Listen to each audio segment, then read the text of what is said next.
ಇವತ್ತು ನಮ್ಮ ಜೊತೆಗೆ ಜೆಡಿಎಸ್ ಯುವ ಘಟಕದ ರಾಜ್ಯಾಧ್ಯಕ್ಷರಾದಂತ ನಿಖಿಲ್ ಕುಮಾರಸ್ವಾಮಿ ಅವರಿದ್ದಾರೆ.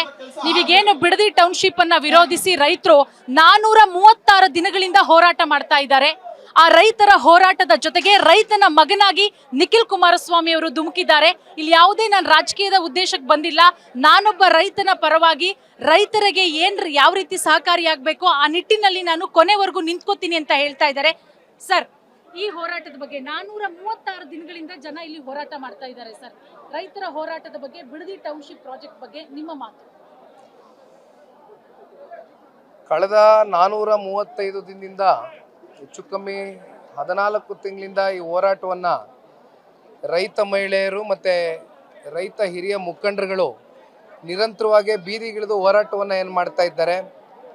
ಸರ್ಕಾರ ಆಗಲಿ, ಸರ್ಕಾರದ ಜನಪ್ರತಿನಿಧಿಗಳಾಗಲಿ ಇಲ್ಲಿವರೆಗೂ ಬಂದು ಸೌಜನ್ಯಕ್ಕೋಸ್ಕರನಾದರೂ ಏನು ಇಷ್ಟು ದಿನ ಇಲ್ಲಿ ಕೂತಿದಾರಲ್ಲ ಈ ಹೆಣ್ಣುಮಕ್ಕಳು, ನೀವು ನೋಡಿದ್ರಿ ಅಲ್ಲಿ ಆ ಮೋರಿ ವಾಸನೆ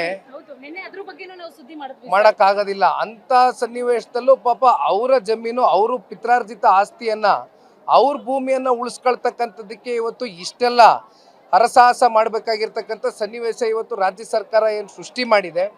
ಆದರೆ ಈ ಹೋರಾಟಕ್ಕೆ ನಾನು 2ನೇ ದಿನಕ್ಕೆ ಕಾಲಿಡ್ತಿದ್ದೇನೆ. ಅಂದರೆ ಈ ಹಿಂದೆಯೂ ಕೂಡ ಬಂದು ಹೋಗಿದ್ದೆ, ನಿರಂತರವಾಗಿರ್ತಕ್ಕಂಥ ಸಮಸ್ಯೆನ ಆಲಿಸ್ತಾ ಇದ್ದೇವೆ.